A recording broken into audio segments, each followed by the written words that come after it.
Hey, I'm back. I don't know if this is going to be video 2 of this or if I'll just stitch these together, what I'm going to do, but I left off talking about how there's a bunch of officers standing around me, trying to take my cameras from me in the court. I didn't have a chance to record what happened in court when I was told one thing and when I was told 45 days. Not just for this reason, but to cover this story, partially because of the new news about the Air National Guard, well, California National Guard in general, targeting whistleblowers. But Jason Goodman should be with me at court tomorrow. Filming. I got a written request for him to film in the courtroom, so I don't know if we will go live. Who knows? You probably want to check out Crowdsource The Truth tomorrow. Look at it tonight, see if there's anything scheduled. We could go live in the courtroom, and that'd be completely fine with me. I might get yelled at by the judge. I don't know. I hope not. I hope we just have like a good conversation. He looks at this and like, oh my God, this guy got screwed.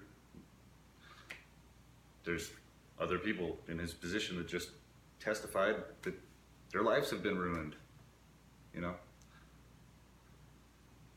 So anyway, we'll be covering that on Crowdsource The Truth tomorrow. That's the plan. So what else do I need to tell you folks here? I need to go to bed. Got a long day. Well, yeah, I don't know if it's gonna be a long day. Who knows?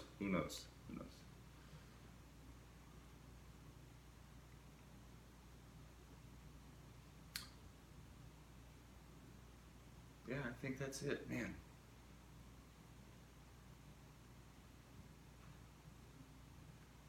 This isn't good for YouTube channels to just sit here and stare.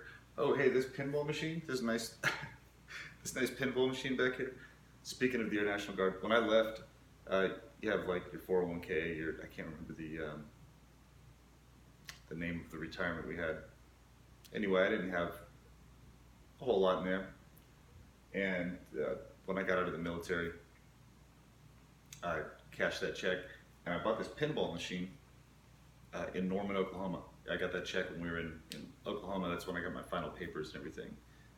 From my honorable discharge, I got a general discharge under honorable conditions. So, yeah, I got this thing. I've been carrying this around. I carried it from, well, I didn't carry it. I moved it from Oklahoma to here. Moved around a few places, but this is going to be for sale. This whole thing has wiped me out. Actually, I might have to have an estate sale, buy like a travel trailer, go live in that, buy a 2-bedroom one. I don't know. That's kind of how it's looking here. I'd taken out a loan. I guess I'm giving everybody my sob story. It's not a sob story, you know, it's from targeting. It's, they intentionally deteriorate your life. So I'm just explaining, you know, what's happened basically. So much time taken away from my business, you know.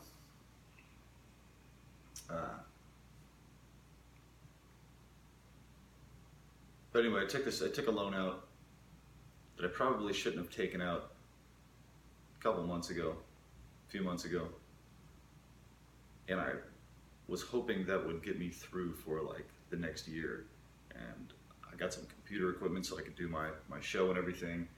And as soon as I got all of that and just started doing my show, some things happened and my son moved, and then I all of a sudden didn't have time to do my show. So now, anyway, it's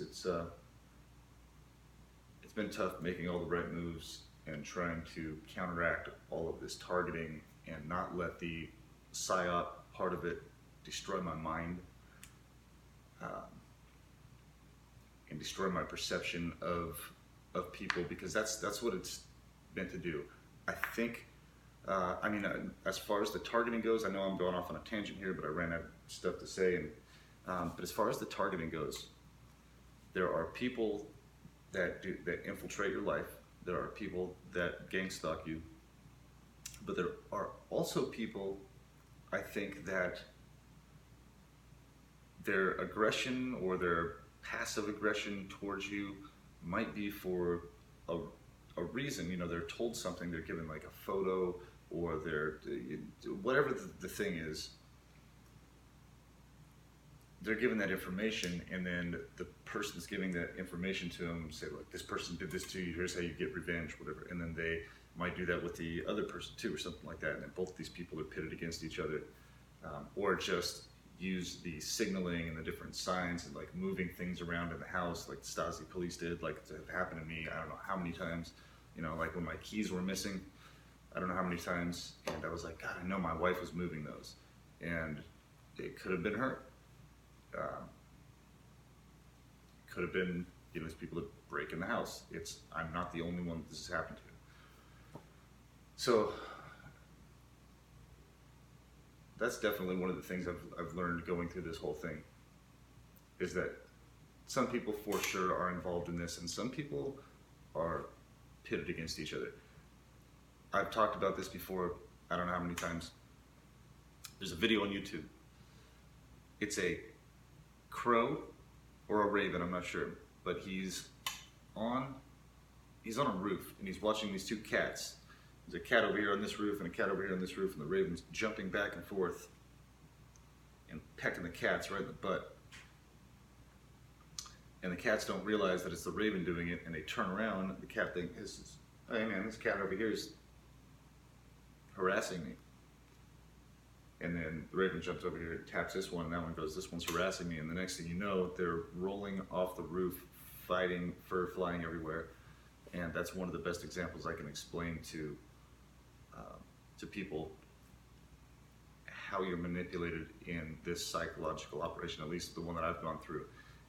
And again, that's why I didn't file this complaint against the judge, because somebody could have got into the system and changed that number.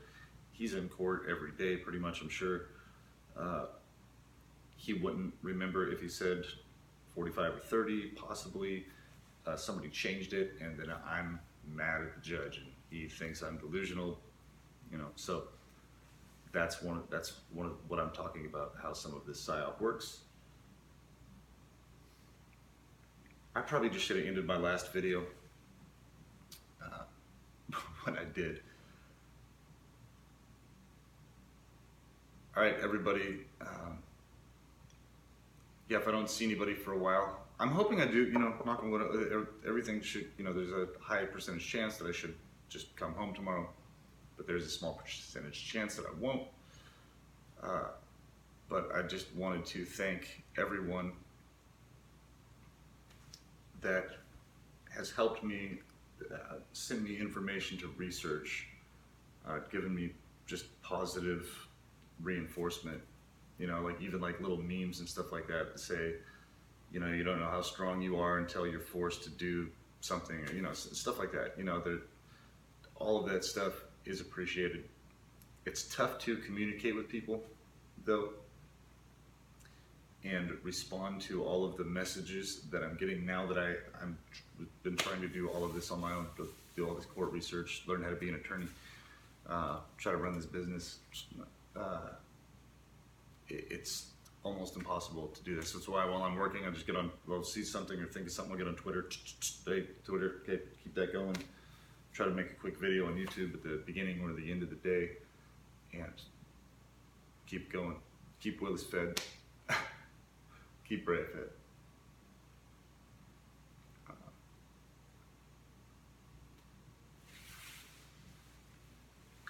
All right, everybody out there. I hope you enjoyed this light shining off my bald head here. As a multimedia journalist, I guess I didn't pick the greatest light for my dome here. Same thing happened on the Antiques Roadshow.